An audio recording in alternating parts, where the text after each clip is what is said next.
আলহামদুলিল্লাহ সুম্মা আলহামদুলিল্লাহ, লাখো কোটি শুকরিয়া ও সুজুদ আদায় করছি ওই মহান আল্লাহ সুবহানাহু ওয়া তাআলার দরবারে, যে মহান আল্লাহ সুবহানাহু ওয়া তাআলা আপনাকে আমাকে সপ্তাহের শ্রেষ্ঠতম দিন জুমার দিন জুমার নামাজ আদায় করার জন্য, যে মহান আল্লাহ সুবহানাহু ওয়া তাআলা আপনাকে আমাকে মসজিদে জুমার নামাজ আদায় করার জন্য আসার এবং জুমার নামাজের পূর্ব মুহূর্তে কিছু দিনই আলোচনা শোনার জন্য সুযোগ যিনি করেছেন, সেই মহান মনিবের আলিশান দরবারে আমরা মন প্রাণ উজাড় করে দিয়ে আমরা সকলেই উচ্চ আওয়াজে, সকলে মনের গভীর থেকে আমরা শুকরিয়া আদায় করি। আমরা সকলে বলি আলহামদুলিল্লাহ। মহান মানবতার মুক্তির দিশারি, মানবতার মুক্তির দূত আকায়ে নামদার সরকারে দো জাহান হুজুরে পুন্নুং সাল্লাল্লাহু আলাইহি ওয়াসাল্লামের প্রতি দুরূদ পাঠ করছি। যেই নবীকে না সৃষ্টি করলে আল্লাহ তাআলা আসমান জমিন পাহাড় পর্বত কোনো কিছুই সৃষ্টি করতেন না। সমস্ত মাখলুকের পূর্বে যেই মনিব আল্লাহ তাআলা যার বন্ধুকে সৃষ্টি করেছেন, সুবহানাল্লাহ। এজন্য তার উপরে আমরা শুকরিয়া আদায় করছি আল্লাহ তাআলার উপরে, যে আল্লাহ তাআলা আপনাকে আমাকে তার উম্মত হওয়ার জন্য তৌফিক দান করেছেন। এজন্য আমরা আরেকবার শুকরিয়া আদায় করি, সকলে বলি আলহামদুলিল্লাহ।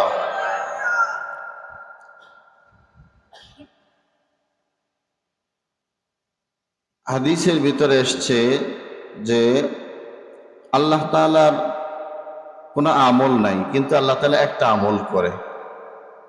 আল্লাহ তাআলার অন্য কোনো আমল নাই। কয়টা আমল করে বলেন? একটা আমল করে। সেই আমলটা কি?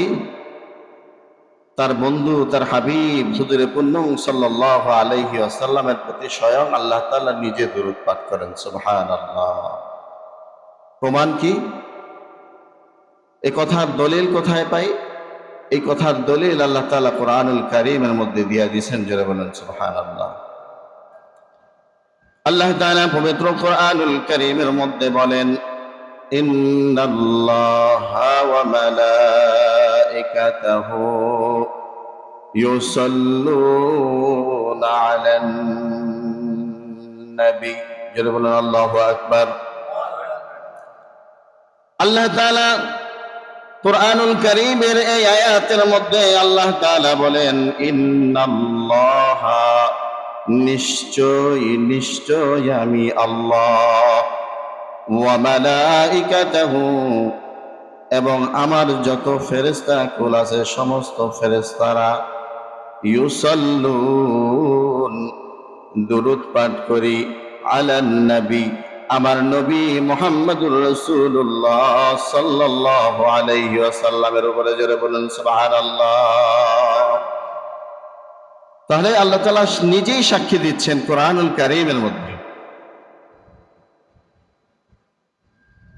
যেই কোরআনুল কারীমের মধ্যে আল্লাহ তাআলা বলেন, ইন্নাল্লাহা নিশ্চয় আমি আল্লাহ, ওয়া মালাইকাতাহু এবং সমস্ত মালাইকা ফেরেশতারা, ইউসাল্লুন দুরূদ পাঠ করি, আলান নবী কার উপরে?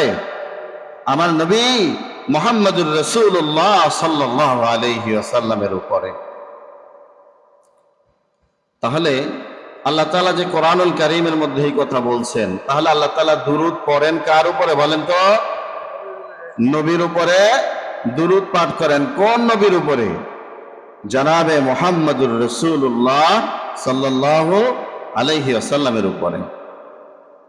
এই যে আল্লাহ তাআলা বলেন যে আমি তার উপরে দুরূদ পাঠ করি, এই কথার উপরে কারো কোনো অবিশ্বাস আছে নাকি? কারণ কি? অবিশ্বাস কেন করি না? এই কথা কোথায় এসেছে? কোরআনুল কারীমে এসেছে। আর এই কোরআনুল কারীমের মধ্যে আসলেই বিশ্বাস করতে হবে। এর কারণ কি? আল্লাহ তাআলা পবিত্র কোরআনুল কারীমের সূরা বাকারার প্রথম দিকের আয়াতের মধ্যে আল্লাহ তাআলা বলেন, যালিকাল কিতাবু লা রাইবা ফীহি হুদাল লিল মুত্তাকিন। ও দুনিয়ার মানুষেরা, আমার বান্দারা শুনে রাখো, আমি রব্বুল আলামিন এমন একটি গ্রন্থ, এমন একটি আসমানি কিতাব তোমাদেরকে দান করেছি। এমন একটি গ্রন্থ, এমন একটি আসমানি কিতাব আমি তোমাদেরকে দান করেছি, যেই গ্রন্থের মধ্যে যালিকাল কিতাবু লা রাইবা ফীহ, কোনো সন্দেহ তো নাই, সন্দেহর কোনো অবকাশই নাই। জোরে বলুন সুবহানাল্লাহ। আল্লাহ তাআলা বলেন হুদাল্লিল মুত্তাকিন, এই কথাটা শুধুমাত্র তারাই বিশ্বাস করবে, তারাই আমল করবে, তারাই জানবে, তারাই মন থেকে গভীর থেকে বিশ্বাস করবে, যারা হলো মুত্তাকি, আমি আল্লাহ তাআলাকে ভয় করে। জোরে বলুন সুবহানাল্লাহ। দেখেন কেমন নবীর উম্মত আমি হয়েছি। জীবনে একবারও তো আল্লাহ তাআলার কাছে বললাম না যে আল্লাহ আপনি আমাদেরকে আপনার পেয়ারা হাবিব মুহাম্মদুর রাসূলুল্লাহ সাল্লাল্লাহু আলাইহি ওয়াসাল্লামের উম্মত বানান। এরকম কথা আমরা আজও পর্যন্ত কেউ বলেছি? কেউ বলি নাই। তাহলে সেই নবীর উম্মত হিসাবে আপনি দুনিয়াতে এসেছেন, আল্লাহ তাআলা আপনাকে আমাকে বানিয়েছেন।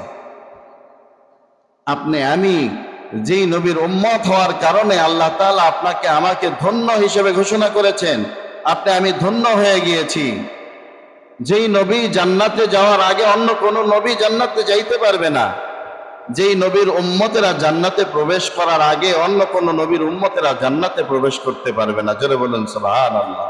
সেই নবীর উম্মত হয়েছে। আসলাম পরে আর মর্যাদা পেয়ে যাচ্ছে আগে, কি বলেন ঠিক না?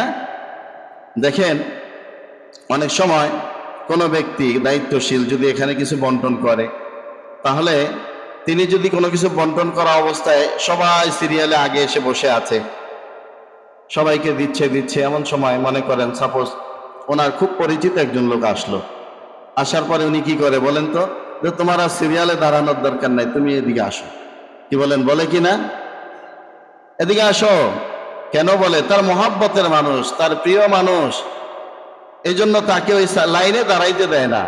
কারণ হলো যিনি দান করবেন, যিনি বাদশাহ, যিনি মানুষকে দিচ্ছেন, সে যদি মানুষকে দান করে অথচ তার বন্ধু, তার প্রিয় মানুষও লাইনে দাঁড়ায়, তাহলে তার মর্যাদায় ভাটা পড়ে যায়, মর্যাদা কমে যায়। কি বলেন ঠিক না? এই জন্য তিনি কি করেন, যে বন্ধু তোমাকে লাইনে দাঁড়ানোর দরকার নাই, তুমি সামনে চলে আসো, আসো তোমার ভাগেরটা তুমি নিয়ে যাও। কি বলেন ঠিক না?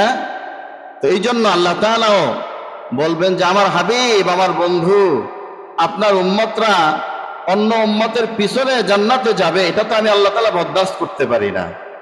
এটা আপনার মান শান, এটা খাটো হয়ে যায়। এই জন্য আমি আপনার উম্মতকেও আপনার সাথে সাথে অন্য নবীদের উম্মতের আগে আপনার জান্নাতে যাওয়ার ব্যবস্থা করে দিব। জোরে বলুন সুবহানাল্লাহ। তাহলে এত কিছু পাইলেন, এত কিছু পাইলেন, কিন্তু সেই নবীর জন্য আমরা কি করলাম? তার জন্য কি ভূমিকা আমাদের আছে? কি করতে পেরেছি আমরা তার জন্য? আজকে আপনার আমার নবীকে মুসলমান নামদারি মুনাফিকের বাচ্চারা কটাক্ষ করে কথা বলে। আজকে একটা হিন্দু নবী মুহাম্মদুর রাসূলুল্লাহ সাল্লাল্লাহু আলাইহি ওয়াসাল্লামের বিরুদ্ধে কটাক্ষ করে কথা বলে। আমরা মুসলমান, তার উম্মত, আমরা দাবি করি তাকে আমাদের জীবনের চাইতেও বেশি ভালোবাসি। কিন্তু যদি আমাদের জীবনের চাইতেও বেশি ভালোবেসে থাকতাম, তাহলে কোনো ইহুদি খ্রিস্টানের বাচ্চারা, কোনো মুশরিকের বাচ্চারা, কোনো মুনাফিকের বাচ্চারা আপনার আমার হাবিবকে কটু কথা বলে এই বাংলার জমিনে জীবিত থাকার কথা ছিল না। জোরে ঠিক কিনা? কিন্তু আমরা কি ভূমিকা রাখতে পেরেছি?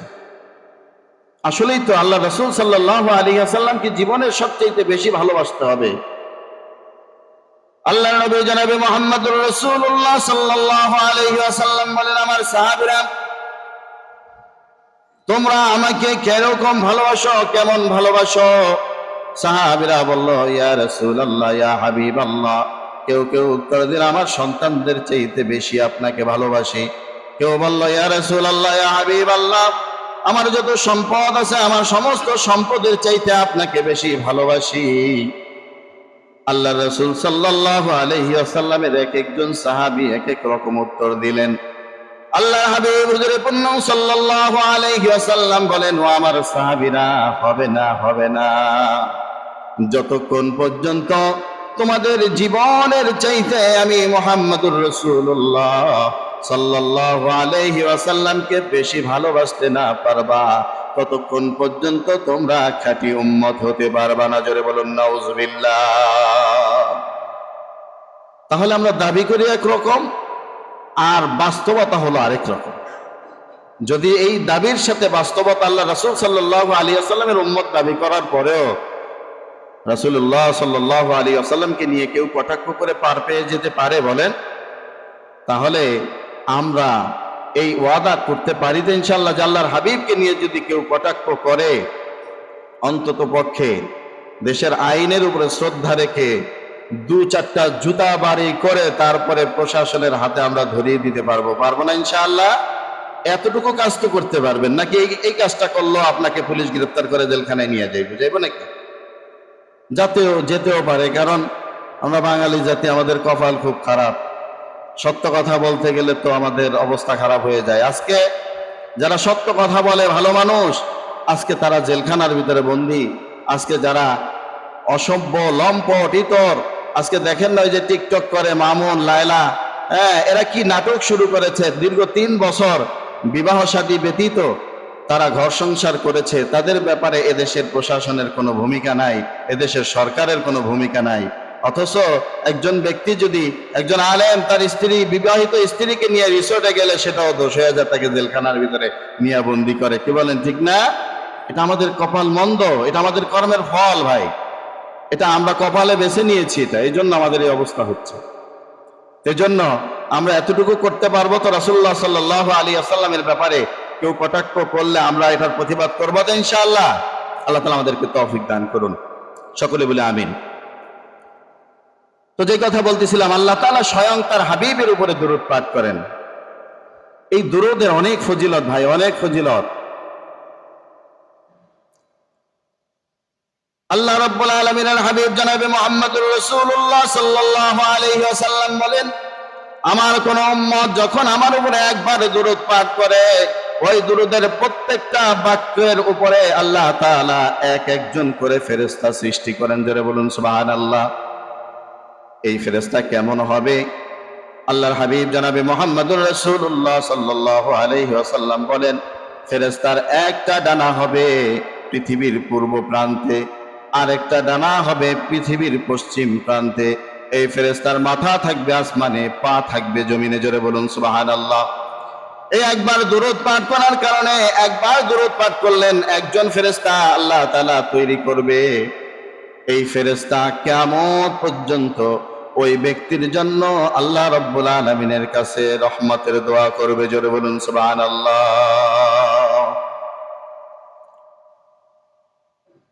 দুরূদ শরীফের অনেক ফজিলত, অনেক মর্তবা। এই দুরূদ না পড়লে আসমানের দোয়া পর্যন্ত পৌঁছায় না। যারা বলেন সুবহানাল্লাহ। আল্লাহর হাবিব জনাবে মুহাম্মদুর রাসূলুল্লাহ সাল্লাল্লাহু আলাইহি ওয়াসাল্লাম বলেন, আমার উম্মতেরা, তোমরা দুনিয়াতে বসে যত দোয়া করো, ওই দোয়ার মধ্যে যদি আমি মুহাম্মদুর রাসূলুল্লাহ সাল্লাল্লাহু আলাইহি ওয়াসাল্লামের প্রতি দুরূদ না থাকে, ওই দুরূদটা আসমান এবং জমিন, তোমরা যে দোয়া করলা, ওই দোয়াটা আসমান এবং জমিনের মধ্যবর্তী স্থানে ঝুলন্ত থাকে। যতক্ষণ পর্যন্ত আমি মুহাম্মদুর রাসূলুল্লাহ সাল্লাল্লাহু আলাইহি ওয়াসাল্লামের প্রতি দুরূদ পাঠ না করা হয়, ততক্ষণ পর্যন্ত ওই দোয়াটা আল্লাহ রাব্বুল আলামিনের দরবারে পৌঁছায় না। জোরে বলুন সুবহানাল্লাহ। এই জন্য হাদিসের গুরুত্ব, হাদিসের ভিতরে এসেছেন আল্লাহর হাবিব জনাবে মুহাম্মদুর রাসূলুল্লাহ সাল্লাল্লাহু আলাইহি ওয়াসাল্লাম যে হাদিসটি এখন বলবো, এই হাদিসটি আপনারা অনেক শুনেছেন। আল্লাহর হাবিব জনাবে মুহাম্মদুর রাসূলুল্লাহ সাল্লাল্লাহু আলাইহি ওয়াসাল্লাম একদিন মিম্বরে উঠছেন, বললেন আমিন। আবার দ্বিতীয় মিম্বরে পা রাখলেন, রাসূলুল্লাহ সাল্লাল্লাহু আলাইহি ওয়াসাল্লাম বললেন আমিন। আবার তৃতীয় মিম্বর আল্লাহর হাবিব পা রাখলেন, বললেন আমিন। সাহাবীরা আশ্চর্য হয়ে গেলেন, অবাক হয়ে গেলেন। কারণটা কি? আল্লাহর হাবিবকে তো কখনো এই আমল করতে দেখি নাই। কার জন্য দোয়া করেছে? আমিন আমিন বলে আল্লাহ রাসূল তিনবার দোয়া করেছে। কার জন্য কি দোয়া করেছে এটা আমাদের জানার দরকার। সাহাবীরা প্রশ্ন করলেন, ইয়া রাসূলুল্লাহ, ইয়া হাবিবাল্লাহ, আপনি আজকে যে আমলটি করেছেন, যেই কাজটি করেছেন, এই কাজ তো কখনো আপনাকে আর করতে দেখি নাই। আপনি কার জন্য দোয়া করেছেন, কি দোয়া করেছেন? আল্লাহর হাবিব জনাবে মুহাম্মদুর রাসূলুল্লাহ সাল্লাল্লাহু আলাইহি ওয়াসাল্লাম বলেন, ও আমার সাহাবীরা, আজকে আমি তিনবার আমিন আমিন বলে তিনবার দোয়া করেছি। এটা দোয়া ছিল না, এটা ছিল বদদোয়া। জোরে বলুন নাউজুবিল্লাহ। বলছি, ইয়া রাসূলুল্লাহ, ইয়া হাবিবাল্লাহ, কি বদদোয়া ছিল? আল্লাহ রাসূল সাল্লাল্লাহু আলাইহি ওয়াসাল্লাম বলেন, আমি যখন প্রথম মিম্বারে পা রাখলাম, তখন ওই অবস্থায় জিবরাইল আলাইহিস সালাতু ওয়াস সালাম আমার পাশে দাঁড়ানো ছিল। জিবরাইল আলাইহিস সালাতু ওয়াস সালাম বলেন, ইয়া রাসূলুল্লাহ, ইয়া হাবিবাল্লাহ, আপনার উম্মতদের মধ্যে যারা তাদের পিতা মাতাকে বৃদ্ধ অবস্থায় পেল, পিতা মাতার খেদমত করতে পারলো না, ওই ব্যক্তি ধ্বংস হোক। জিবরাইল আলাইহিস সালাতু ওয়াস সালামের দোয়াটা ছিল, বদদোয়াটা ছিল। কারণ জিবরাইল আলাইহিস সালাতু ওয়াস সালাম দামি না বেদামি? বলেন, অনেক দামি। কারণ সমস্ত ফেরেশতাদের চাইতে দামি ফেরেশতার নাম কি? জোরে বলেন, জিবরাইল। জোরে বলেন, ঠিক কিনা? ফেরেশতাদের মধ্যে দামি ফেরেশতা জিবরাইল বদদোয়া করলেন, যে ব্যক্তি তার পিতামাতাকে বৃদ্ধ অবস্থায় পেল অথচ পিতামাতার খেদমত করতে পারল না, ওই ব্যক্তি ধ্বংস হোক। আর দুনিয়ার সমস্ত মানব কুলের শ্রেষ্ঠ মানব মুহাম্মদুর রাসূলুল্লাহ সাল্লাল্লাহু আলাইহি ওয়াসাল্লাম বললেন, আমিন। আল্লাহর হাবিব বলেন, পৃথিবীর সমস্ত ফেরেশতাদের চাইতে শ্রেষ্ঠ ফেরেশতা আমিন বললেন, বদদোয়া করলেন। আর সমস্ত মানব কুলের শ্রেষ্ঠ মানব আমি মুহাম্মদুর রাসূলুল্লাহ সাল্লাল্লাহু আলাইহি ওয়াসাল্লাম বললাম আমিন, বদদোয়ার কারণে। তাহলে বলেন, দোয়াটা কি শক্তিশালী ছিল না সাধারণ কোনো বদদোয়া ছিল? অনেক বড় শক্তিশালী ছিল। কারণ দুই শক্তিশালী, দুই সম্মানিত মতের মুখ থেকে বের হয়েছে কি? আমিন। তাহলে পিতামাতার খেদমত করতে পারলেন না, এর দ্বারা জিবরাইল বদদোয়া করলো, আল্লাহ রাসূল বদদোয়া করলেন। এটা শক্তিশালী হয়ে গেল, আল্লাহ তাআলার দরবারে কবুল হবে না? হবে না? কবুল হয়ে যাবে। আল্লাহ হাবিব বলেন, ও আমার সাহাবীরা, দ্বিতীয় মিম্বারের যখন আমি পা রাখলাম তখন বললাম আমিন। কেন বললাম আমিন তোমরা কি জানো নাকি? এই জন্য বললাম, জিবরাইল বলল, ইয়া রাসূলুল্লাহ, ইয়া হাবিবাল্লাহ, আপনার উম্মতদের মধ্যে যারা জীবনে রমজান পেল অথচ তাদের জীবনের গুনাহ মাফ করাইতে পারল না, ওই সমস্ত ব্যক্তিরা ধ্বংস হোক। আমি বললাম আমিন। জোরে বলুন নাউজুবিল্লাহ। আল্লাহর হাবিব জনাবে মুহাম্মদুর রাসূলুল্লাহ সাল্লাল্লাহু আলাইহি ওয়াসাল্লাম তৃতীয় মিম্বারে পা রাখলেন, বললেন আমিন। সাহাবীরা, কেন আমি তৃতীয় মিম্বারে পা রাখার পরে বললাম আমিন, এটা কি তোমরা জানো নাকি? সাহাবীরা বললেন, আল্লাহু ওয়া রাসূলুহু আলাম, আল্লাহ এবং আল্লাহর রাসূলই ভালো জানেন।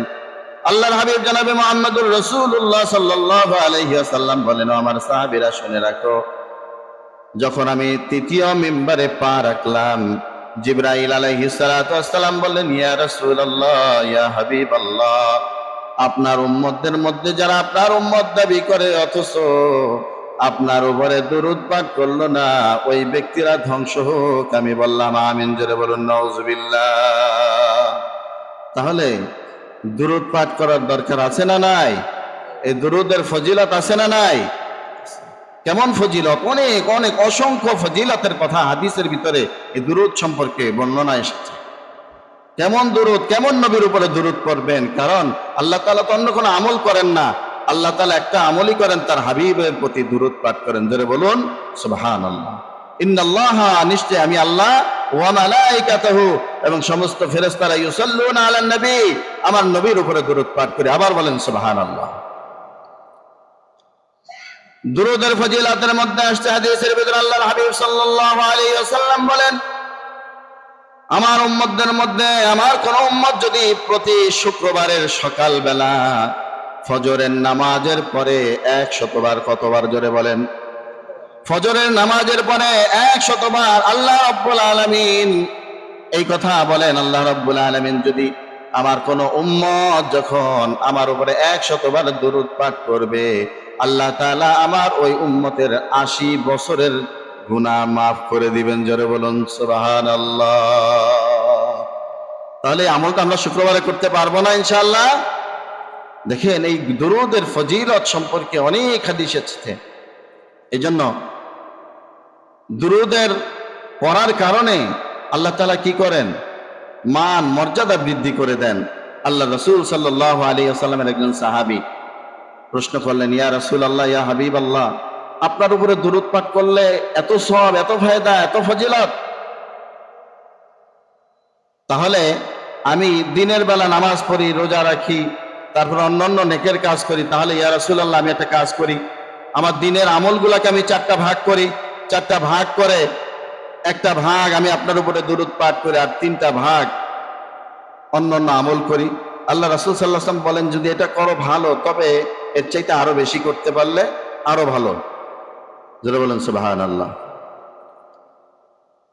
তো ইয়া রাসূলুল্লাহ, এর থেকে আরো বেশি দুরূদ পাঠ করা আরো ভালো? বলছে হ্যাঁ, আরো ভালো। তাহলে বলছে, ইয়া রাসূলুল্লাহ, তাহলে 2 ভাগ করি, 4 ভাগের 2 ভাগ সময় আমি আপনার উপরে দুরূদ পাঠ করি, আর বাকি 2 ভাগ অন্য আমল করি। আল্লাহ রাসূল সাল্লাল্লাহু আলাইহি ওয়াসাল্লাম বলেন যে ভালো, যদি আরো বেশি দুরূদ পাঠ করতে পারো তাহলে আরো ভালো হবে। তখন বললেন, ইয়া রাসূলুল্লাহ, 3 ভাগ করি, 4 ভাগের 3 ভাগ আমি আপনার দুরূদে কাটাইয়া দেই, দুরূদ পরে কাটাইয়া দেই, আর 1 ভাগ অন্যান্য কাজ করি। বলছে না, শুধুমাত্র ফরজ ইবাদত গুলা ব্যতীত, বাকি অন্য সময়ে ব্যতীত, মানে ফরজ ব্যতীত, তোমরা যদি এই 3টা সময়ের চাইতে দিনের 3 ভাগ, 4 ভাগের 3 ভাগ যদি দুরূদ পড়ো, হ্যাঁ, এর চাইতে যদি আরো বেশি দুরূদ পড়তে পারো তাহলে আরো ভালো হবে। জোরে বলেন সুবহানাল্লাহ। তাহলে আল্লাহর হাবিব জনাবে মুহাম্মদুর রাসূলুল্লাহ সাল্লাল্লাহু আলাইহি ওয়াসাল্লামের সাহাবী বলেন, ইয়া রাসূলুল্লাহ, ইয়া হাবিবাল্লাহ, তাহলে ফরজ নামাজ বা ফরজ ইবাদত ব্যতীত বাকি সময়গুলা সারাদিন যদি আমি আপনার দুরূদ পড়ি তাহলে কেমন হবে? আল্লাহর হাবিব জনাবে মুহাম্মদুর রাসূলুল্লাহ সাল্লাল্লাহু আলাইহি ওয়াসাল্লাম বলেন, ও আমার সাহাবীরা, তোমরা যদি এই আমলটি করতে পারো এটাই সবচেয়ে উত্তম আমল হবে। জোরে বলুন সুবহানাল্লাহ। আর যদি এত বেশি দুরূদ তুমি আমি মুহাম্মদুর রাসূলুল্লাহ সাল্লাল্লাহু আলাইহি ওয়াসাল্লামের উপরে পাঠ করতে পারো, তাহলে আল্লাহ রাব্বুল আলামিন দুনিয়ার সমস্ত পেরেশানি তোমার জন্য দূর করে দিবেন। জোরে বলুন সুবহানাল্লাহ। সাহাবীদেরকে বললেন, আমার সাহাবীরা শোনো, শুধু তাই নয়, দুনিয়ার পেরেশানি, দুনিয়ার রিজিকের অভাব, তোমার যা কিছু দরকার সব কিছু আল্লাহ তাআলা পূরণ করে দিবেন। শুধু তাই নয়, হাশরের ময়দানে এই বেশি বেশি দুরূদ পাঠ করার কারণে আল্লাহ রাব্বুল আলামিন পরকালের সমস্ত মুসিবত থেকেও তোমাকে উদ্ধার করবেন। জোরে বলুন সুবহানাল্লাহ। তাহলে দুরূদ পড়ার দরকার আছে না নাই? অনেক বেশি ভাই। এই দুরূদের ফজিলত যদি একসাথে বলতে শুরু করি, ঘন্টাকে ঘন্টা চলে যাবে, দুরূদের ফজিলত বর্ণনা করা শেষ হবে না। এত বেশি ফজিলতের কথা বর্ণনা এসেছে। একটা ঘটনা না বললেই নয়। দেখেন কিভাবে দুরূদ মানুষের মর্যাদা রক্ষা করে, দুরূদ কিভাবে মানুষের মর্যাদা বৃদ্ধি করে দেয়। নাহু শরফের ইমাম হযরত ইমাম আসিম গুফি রাহমাতুল্লাহি আলাইহি, দেখেন আল্লাহর ওলি, মস্ত বড় আল্লাহর ওলি মানুষ ছিলেন। তো ইমামে আসিম গুফি রাহমাতুল্লাহি আলাইহি তিনি যখন কথা বলতেন তার মুখের থেকে মেশক আম্বরের ঘ্রাণ বের হতেন। জোরে বলুন সুবহানাল্লাহ। তো ওনার সময়ের লোকেরা বিভিন্ন সময় ওনাকে প্রশ্ন করতেন, উনি এই কথার উত্তর কাউকে দিতেন না। কারণ হলো, হক্কানি আল্লাহর ওলি যারা, তাদের কেরামত এটা মানুষের সামনে প্রকাশ ঘটুক, এটা তারা কখনোই পছন্দ করতেন না। কারণ যদি মানুষের সামনে কেরামত যদি প্রকাশ পেয়ে যায়, তাহলে আজকে আমাদের দেশের মানুষের দেখেন না কি অবস্থা। হ্যাঁ, কোনো ভণ্ড পীরের দরবারে যাওয়ার পরে যদি বলে যে আজকে তুমি আসার সময় এই যে বাস দিয়ে আসতেছিলা, ওই বাসের মধ্যে তোমরা অ্যাক্সিডেন্ট করা ধরছিলা, এরকম অনেক সময় তাদের এই ভণ্ড পীর যারা, এরা জিন চালান দেয়, বুঝছেন? ভণ্ড পীর যারা এরা কি করে বলেন? জিন চালান দেয়। এরা জিনেরে হাসিল করে, জিনেরে হাসিল করার পরে এই জিন বিভিন্ন জায়গা থেকে এদের কাছে আইসা খবরগুলা কি করে? পৌঁছায় দেয়। তো এই জন্য এর ভক্তবৃন্দ যদি কোথাও কিছু ঘটে, অনেক সময় এই জিন আইসা কি করে? ওই ভণ্ড কি পীরের কাছে আগে এসে এই কথাগুলো বলে দেয়। তো বলার ধরুন এখন ভণ্ড পীর জানতে পারে না যে ওখানে কি ঘটনা ঘটছে। তো তখন ওই ভণ্ড পীরের মুরিদেরা আসার পরে তখন তারা বলে যে, ভণ্ড পীর বলে যে তোমরা পথের মধ্যে এরকম ঝামেলায় পড়ছিলা, ঠিক না? আইরে সাথে সাথে ভণ্ড পীরের পায়ের উপরে সেজদা লাগায় দেয়, বাবা আপনি তো বড় বাবা, আপনার থেকে বড় বাবা তো আর কিছু হইতে পারে না। এই জন্যই এই ভণ্ডরা এই সমস্ত এই বিষয়গুলো দেখে, এই জন্যই তাদের মুখ থেকে যে বের হয় যে আল্লাহর ধন রসুল্লে দিয়া, রসুলের আল্লাহ গেছে হুদা হইয়া, রসুলের ধন খাজায় পায়া শুয়ে রয়েছে আজমিরে, কেউ ফিরে না খালি হাতে, বাবারে তোর দরবারে। জোরে বলুন নাউজুবিল্লাহ। কি বলে কি বলে না, বলে না? এ কথা শুনছেন আপনারা? সরাসরি শিরকি কথা। এ কথার উপরে যদি কেউ বিশ্বাস করে, আল্লাহর ধন রাসূলকে দিয়ে আল্লাহ হুদা হয়ে গেছে না? আল্লাহর ধন রাসূলকে দিয়ে আল্লাহ খালি হয়ে গেছে? আবার রাসূল দুনিয়া থেকে বিদায় নেওয়ার পরে নাকি খাজারে দিয়ে গেছে। এখন রাসূলের ধন খাজায় পায়া শুয়া রইছে আজমিরে, কেউ ফিরে না খালি হাতে, বাবারে তোর দরবারে। এই জন্য আল্লাহরে সেজদা না লাগায় বাবার দরবারে যে সেজদা লাগায়। কি বলেন ঠিক না? আল্লাহকে সেজদা না দিয়া মসজিদে না আইসা মাজারে যায় সেজদা দেয়, আল্লাহর কাছে না চায়া মাজারে যায় ভণ্ড পীরের দরবারে যায় চায়। কি বলেন ঠিক কিনা? এই জন্য এরকম আশ্চর্য কিছু ঘটনা অনেক পীরেরা দেখায়া তারা এই সমস্ত মানুষকে গোমরাহির দিকে ঠেলে দেয়। জোরে বলুন ঠিক কিনা? তাই জন্য ইমামে আসেম গফি রহমতুল্লাহ আলাইহি তিনি যখন কথা বলতেন, তার মুখ থেকে বেশ আম্বরের গেরান বলতেন, গেরান আসতো। তার খাদেম হঠাৎ করে একদিন বলেন, হুজুর আপনার সাথে যখন কথা বলি, আমরা যখন স্বাভাবিকভাবে কথা বলি, তখন আমাদের মুখ থেকে দুর্গন্ধ বের হয়। জোরে বলুন ঠিক কিনা? হুজুর আপনি যখন কথা বলেন, আপনার মুখ থেকে কেন জানি মিশক আম্বরের গেরান পাই, এর কারণটা কি হুজুর আমি জানতে চাই। হযরত ইমাম আসেম গফি রহমাতুল্লাহ আলাইহি বলেন, আমার খাদেম এই কথাটা আমি তোমার কাছে বলতে পারি, কারণ হলো দুনিয়া থেকে বিদায় না নেওয়া পর্যন্ত যদি তুমি জীবিত থাকো, তখন এই কেরামতের কথা মানুষের সামনে বলবা, অন্যথায় আমি জীবিত অবস্থায় কারো সামনে এই কথা বলবা না। ইমাম আসেম গফি রহমতুল্লাহ আলাইহি তার খাদেমকে বলেন, শোনো তাহলে সেই ঘটনা কি কারণে আমার মুখ থেকে মিশক আম্বরের গেরান কয়। ইমাম আসেম গফি রহমতুল্লাহ আলাইহি বলেন, আমি আল্লাহর হাবিব জনাবে মুহাম্মদুর রাসূলুল্লাহ সাল্লাল্লাহু আলাইহি ওয়াসাল্লামের প্রতি অধিক পরিমাণে দুরূদ পাঠ করতাম। একদিন রাত্রে আমি রাসূলুল্লাহ সাল্লাল্লাহু আলাইহি ওয়াসাল্লামের প্রতি দুরূদ পাঠ করতে করতে ঘুমায় গেলাম। রাত্রে আল্লাহর হাবিব জনাবে মুহাম্মদুর রাসূলুল্লাহ সাল্লাল্লাহু আলাইহি ওয়াসাল্লাম রাত্রে ঘুমের ভিতরে আমার সামনে আসলেন। সামনে আইসা আমার মাথা হাত দিয়ে আমাকে উঠালেন, বললেন, ও ইমাম আসেম তোরে বড় ভালো লাগে, তোরে বড় মহাব্বত লাগে, তোরে আমার প্রিয় মানুষ মনে হয়, তোরে আমার প্রিয় উম্মত মনে হয়, তোরে তো আমি ভালোবেসে ফেলেছি। ও ইমাম আসেম তুই এত বেশি আমি মুহাম্মদুর রাসূলুল্লাহ সাল্লাল্লাহু আলাইহি ওয়াসাল্লামের দরবারে ফেরেশতার মাধ্যমে দুরূদ পাঠায় দাও, আমি মুহাম্মদুর রাসূলুল্লাহ সাল্লাল্লাহু আলাইহি ওয়াসাল্লাম তোমাকে ভালোবেসে ফেলেছি, মহব্বত করে ফেলেছি। যারা বলুন সুবহানাল্লাহ। আল্লাহর হাবিব সাল্লাল্লাহু আলাইহি ওয়াসাল্লাম বলেন, ইমাম আসেম আয়, তোরে বড় ভালো লাগে, তোরে বড় মহব্বত লাগে, যেই ঠোঁট দিয়া তুই আমি মুহাম্মদুর রাসূলুল্লাহ সাল্লাল্লাহু আলাইহি ওয়াসাল্লামের দুরূদ পাঠ করস, আয় রে ইমাম আসেম আয়, তোর ঠোঁট দুইটা আগে দে, আমি মুহাম্মদুর রাসূলুল্লাহ সাল্লাল্লাহু আলাইহি ওয়াসাল্লাম তোর ঠোঁটে চুমা দিয়া দেই। জোরে বলুন সুবহানাল্লাহ। ইমাম আসেম গফি রাহমাতুল্লাহ আলাইহি বলেন, আমি রাতে স্বপ্নে দেখলাম আল্লাহর হাবিব সাল্লাল্লাহু আলাইহি ওয়াসাল্লাম আমার ঠোঁটে চুমা দিলেন। চুমা দিয়ে আল্লাহর রাসূল সাল্লাল্লাহু আলাইহি ওয়াসাল্লাম আমার থেকে বিদায় নিয়ে চলে গেলেন। আমি ফজরের ওয়াক্ত, আমার তাহাজ্জুদ নামাজ পড়ার ওয়াক্ত হলো, সময় হলো, আমি তাহাজ্জুদ নামাজ পড়ার জন্য উঠলাম। অন্যদিন আমি ঘুম থেকে উঠি আমার মুখ থেকে দুর্গন্ধ বের হয়, কিন্তু আজকে যখন আল্লাহর রাসূল সাল্লাল্লাহু আলাইহি ওয়াসাল্লাম রাত্রে আমার স্বপ্নে এসে আমার ঠোঁটে চুমু খেয়েছেন, ওই দিনের পর থেকে আমি ইমাম আসেম আমার মুখ থেকে আজও পর্যন্ত মিশক আম্বরের ঘ্রাণ বের হয়। জোরে বলুন সুবহানাল্লাহ।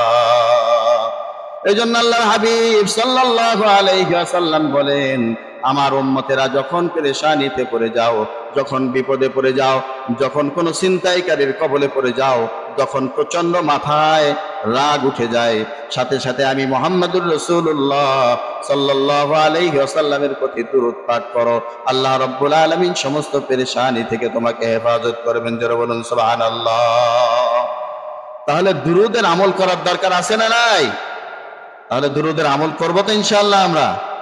আজ থেকে প্রত্যেক দিন কম পক্ষে আল্লাহ রসুল সাল্লাল্লাহু আলাইহি ওয়াসাল্লামের উপরে সারাদিনে কম পক্ষে 100 বার আমরা রসুল আকরাম সাল্লাল্লাহু আলাইহি ওয়াসাল্লামের প্রতি দুরূদ পাঠ করব। কে কে রাজি আছেন? আল্লাহ তাআলাকে হাতটা উঠায় দেখান।